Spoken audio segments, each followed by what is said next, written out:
Thank you, Chair Parmjeet. Well, greetings everyone. Good to be here today with you all. Can I first acknowledge you, Shailesh? Thank you so much for this initiative. And I understand this is going to be a nationwide initiative, so a huge platform for SMEs to come and connect and share their experiences, share their journeys as well. And can I also say that it's a real privilege to be amongst you all, because you are the people, those who not only talk about economy, you actually build the economy. It's our SMEs. They are not just part of the economy, they are the economy. And so your platform, which you have launched today, I would say don't undermine the importance of it or strength of it. So take full advantage of this platform that has been provided by you all, as Shailesh said in his introductory remarks. Not just him, it's each and every one of you. In Parliament, I chair the Economic Development, Science and Innovation Select Committee, and I'm also a member of the Education and Workforce Select Committee. So lots of legislations that relate to businesses go through my select committees. And I look forward to seeing submissions from NZSME. Shailesh, challenge to you. I look forward to seeing submissions on legislations that are going through Parliament which relate to businesses, or any current legislations or future legislations. So that is how you make an impact, by bringing the voice to the table. So what is really good about it is that you don't have to travel to Wellington to be part of the select committee process. You can just join us on Zoom. So wherever you are in the country, if you see a legislation that is going through the select committee process and you feel like you should submit, as a collective, as the organization, or as an individual business, do that. And if you don't want to appear before the select committee, you can just send a written submission. That is also fine and is equally important. Now, we all know that you don't grow businesses, you don't grow economy by just hiring more public servants, by growing the bureaucracy. You back businesses by actually giving them the confidence to do the things that they do. And economy, when we talk about economy, it grows here, where businesses happen. So whether it's a workshop, cafe, restaurant, manufacturing, retail business, that's where the economy is being grown. And that happens all across our country by people like you.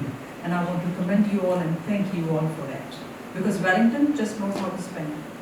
And whose money is that? It's your money. So they make the decisions, spend that money. And what we want to do is we want to see that we are able to allow our businesses to keep more money. And how do we do that? So if we talk about a business, like when you started your business, I hear from so many people, some who started their business from their kitchen bench top, some from their garage. You start with that small money that goes into that business. And when you see that yes, there is scope for your business to grow, you might go and borrow some money on your own personal home. So that is the level of risk SMEs take. So that is the first step. And then is hiring other people. That is another risk, because hiring comes with risks, right? So we need to back people, those who are taking such risks. And if we just pick one thing here, that is hiring. Confidence in hiring is important. And how do you ensure that businesses have confidence in hiring? You do that by making the policies that are not so rigid for the employers, that give the opportunity to employers to take a chance on someone. It gives the opportunity to businesses to see that if that person would work for me or not.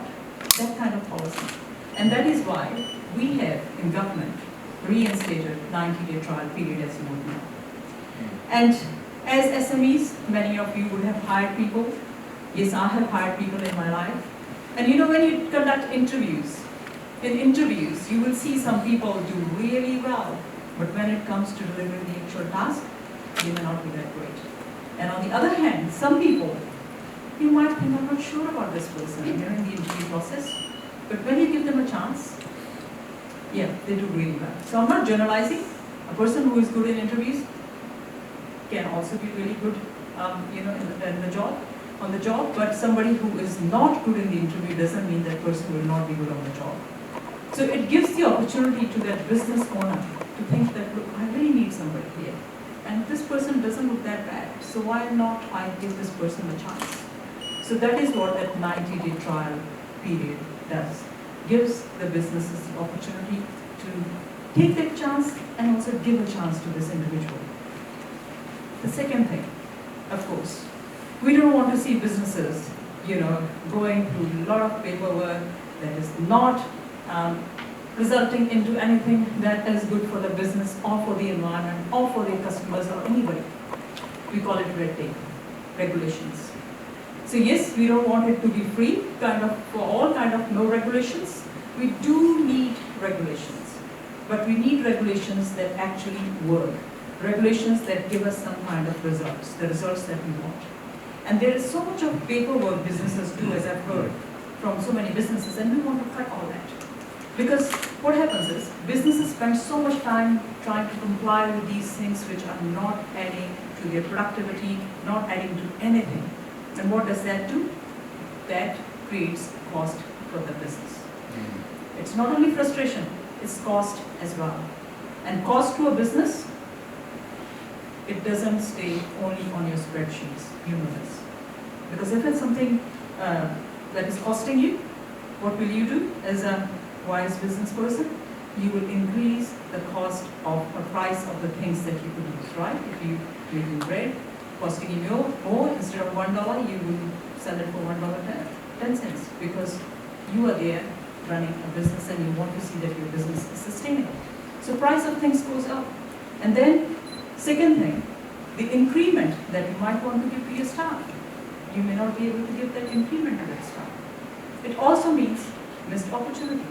Maybe you would have hired another person, but because of that unnecessary compliance work, you're not able to hire that other person. And that is why we are so big.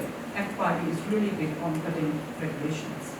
And our Deputy Prime Minister, David Seymour, he is the first minister for regulations.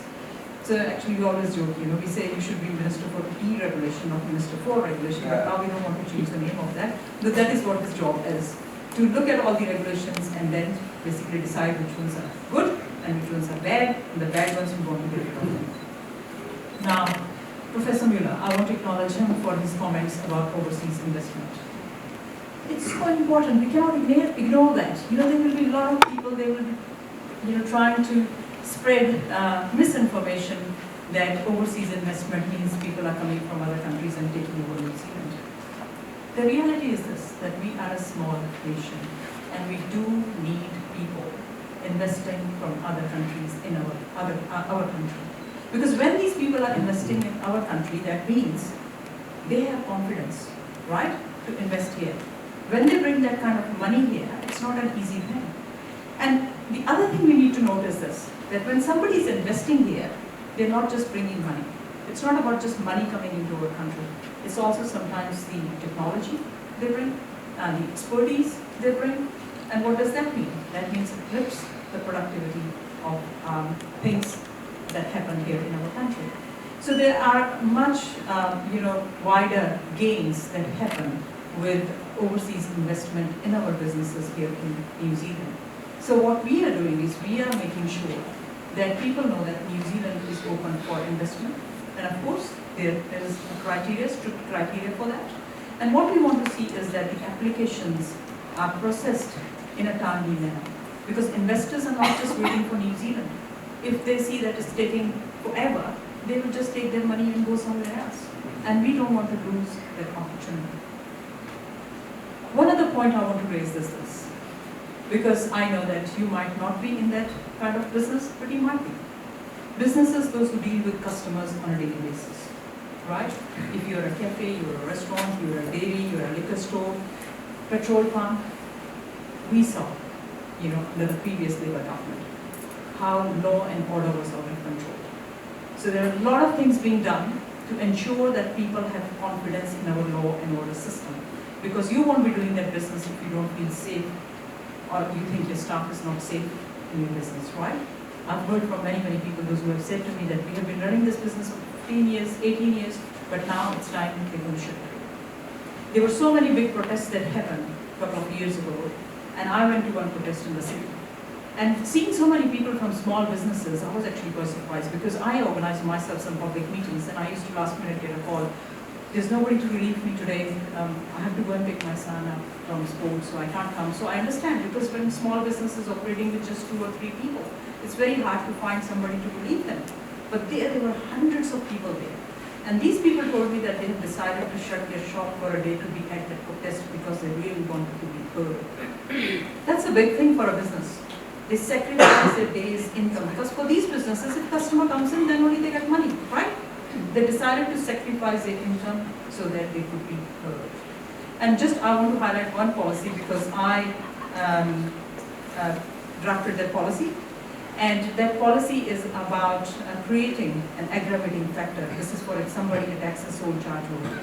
So if somebody is working by themselves in their shop, and especially if there is a house attached, because you would know that many dairies they had from olden times, they have a house attached to the dairy, right? The owners or somebody who works in the dairy stays in that house.